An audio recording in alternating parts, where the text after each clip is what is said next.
السلام عليكم. القطه بتاعتك بتوقع شعر، كل ما تمشي في البيت تلاقي شعر في كل حته، شعر على السرير، شعر في الحمام، شعر في الاكل، شعر في لبسك. انت فاكر ان ده طبيعي؟ لا، دي علامه وليها اسباب كتير، منها الخطير ومنها الطبيعي. لو حابب تعرف اسباب الموضوع ده كمل معايا الفيديو ده للاخر.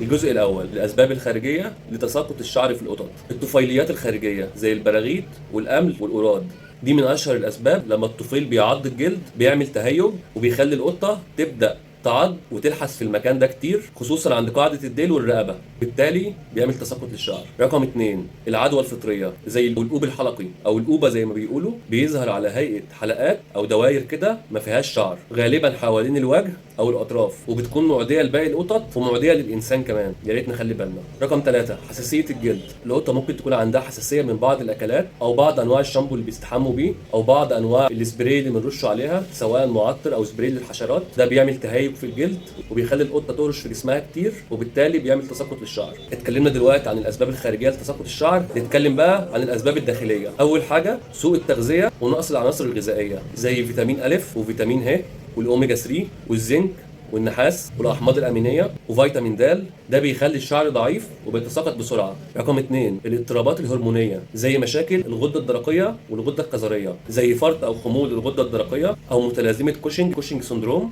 ودي امراض نادره بتعمل مشاكل تانية غير تساقط الشعر، لكن بيتميز فيها ان بيحصل تساقط للشعر من الجانبين بشكل متماثل. يعني نلاقي المنطقه اللي واقع فيها شعر على الجزء اليمين شبه اللي على الجزء الشمال، وبتكون غالبا من غير اي حاجه. رقم 3، الضغط النفسي والاسترس.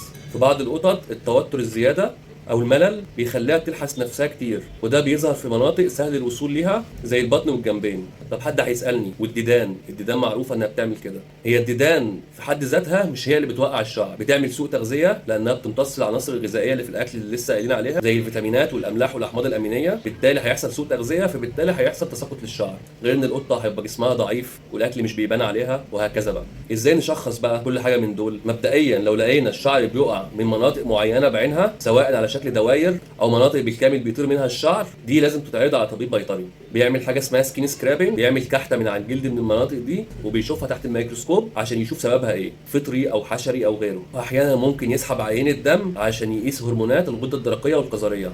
طب لو لقينا الشعر ضعيف وبيقع بشكل عام من الجسم كله، القطه بيبقى شعرها زي ما هو سليم، مفيش بقع ولا اي حاجه، لكن بنلاقي شعر في كل حته في البيت والقطه ما فيهاش حشرات او حاجه، دي بيبقى غالبا سببها سوء التغذيه، زي ان احنا بنقدم اكل فيهوش فيتامينات واملاح زي اللي قلنا عليها، او بنقدم دراي فود رخيص او نوع رديء مش بيبقى غني بالفيتامينات والاملاح دي، فبالتالي الشعر بيقع. نحاول نقدم المكملات الغذائيه اللي الجسم محتاجها زي الاوميجا 3 والفيتامينات والاحماض الامينيه اللي قلنا عليها، وهتلاحظ فرق كبير. يا رب اكون قدرت اوصل لكم المعلومه بشكل بسيط.